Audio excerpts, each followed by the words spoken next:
जैसे जैसे online payment का प्रचलन बढ़ा है, फ्रॉड भी उतनी ही तेज़ी से बढ़े हैं।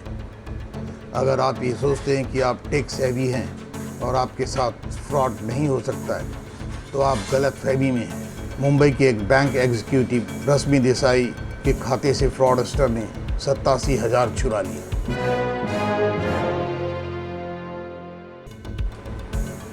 मुंबई के पवई की रहने वाली रश्मि देसाई ने 2019 में ऑनलाइन बियर मंगाने के लिए 3 बियर मंगाने के लिए गूगल सर्च किया कि पवई में वाइन शॉप कहाँ है। उसे स्टार वाइन शॉप का नंबर मिला। उसने उस नंबर पे डायल किया और 3 बियर का ऑर्डर प्लेस किया। उसे सामने से 420 रुपया गूगल पे करने के लिए कहा गया और साथ ही ये भी कहा गया कि आप UPI ID शेयर कीजिए।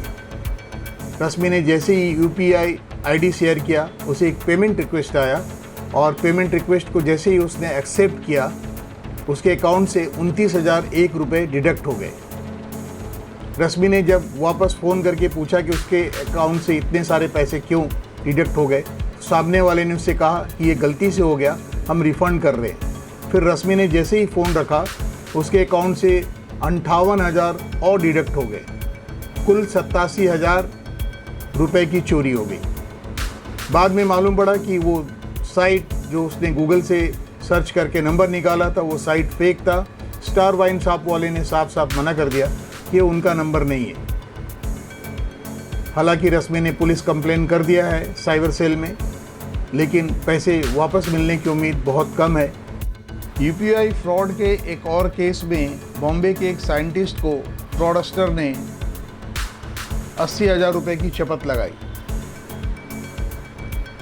बॉम्बे IIT पवई के साइंटिस्ट RK सिंह की वाइफ ने घर का सोफ़ा सेल करने के लिए OLX पे विज्ञापन दिया। उसे एक फ़ोन आया। फ़ोन करने वाले ने अपना नाम अनंत कुमार बताया और वो 40,000 रुपये में सोफ़ा ख़रीदने के लिए तैयार हो गया। उसने ये कहा कि पहले 20,000 रुपये भेजूँगा और बाकी के पैसे डिलीवरी के वक्त कैश दूंगा। RK सिंह की वाइफ एग्री हो गई।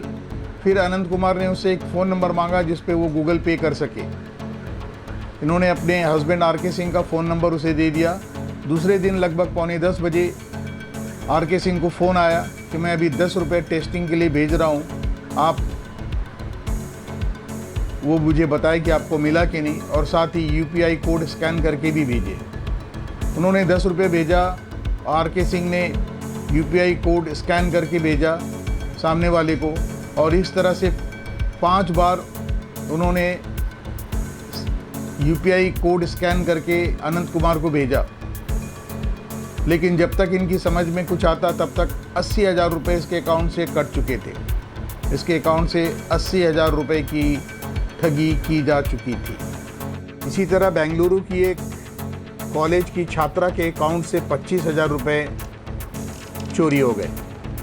उस लड़की ने अपनी साइकिल बेचने के लिए OLX पे ऐड दिया। उसे एक फ़ोन कॉल आया और सामने वाले ने उसे कन्विंस किया कि उसके अकाउंट में पैसे डालेगा और उस लड़की को QR कोड स्कैन करके भेजने के लिए कहा। लड़की ने वैसा ही किया, QR कोड स्कैन करके भेजा और थोड़ी देर में उसके अकाउंट से 25,000 रुपये की चोरी हो चुकी। हाउ टू प्रोटेक्ट, धोखाधड़ी से कैसे बचें। पेमेंट रिसीव करने के लिए पिन की ज़रूरत नहीं होती है। अनजान लोगों से सावधानी से डील करें। UPI कोड और पिन किसी को न दें।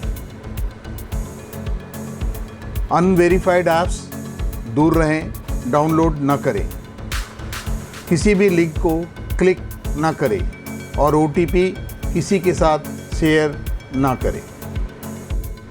फ्रॉड हुआ पैसा कैसे वापस मिलेगा, how you will get your money back. सबसे पहले आप अपने बैंक को कंप्लेन कीजिए, अपने अकाउंट को ब्लॉक कीजिए ताकि फ्रॉडुलेंट दूसरा कोई स्कैम ना कर सके। Complain to card issuing company, जिस भी कंपनी का आपके पास कार्ड है उसको भी आप ज़रूर कंप्लेन करें। पुलिस को कंप्लेन करें साइबर सेल में और FIR की एक कॉपी ले लें।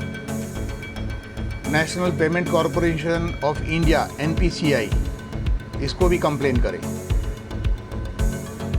और आप डिजिटल पेमेंट ओम्बड्समैन जो RBI के पोर्टल में आपको मिल जाएगा, वहाँ ज़रूर कंप्लेन करें। याद रखें, बैंक को आपको 3 से 7 वर्किंग डे के अंदर ही कंप्लेन करना है। बैंक आपको ट्रांजैक्शन वैल्यू या RBI द्वारा घोषित अमाउंट जो भी कम हो पेमेंट करेगा। ओके फ्रेंड्स, प्लीज़ वीडियो को लाइक, शेयर एंड सब्सक्राइब करें। Thank you.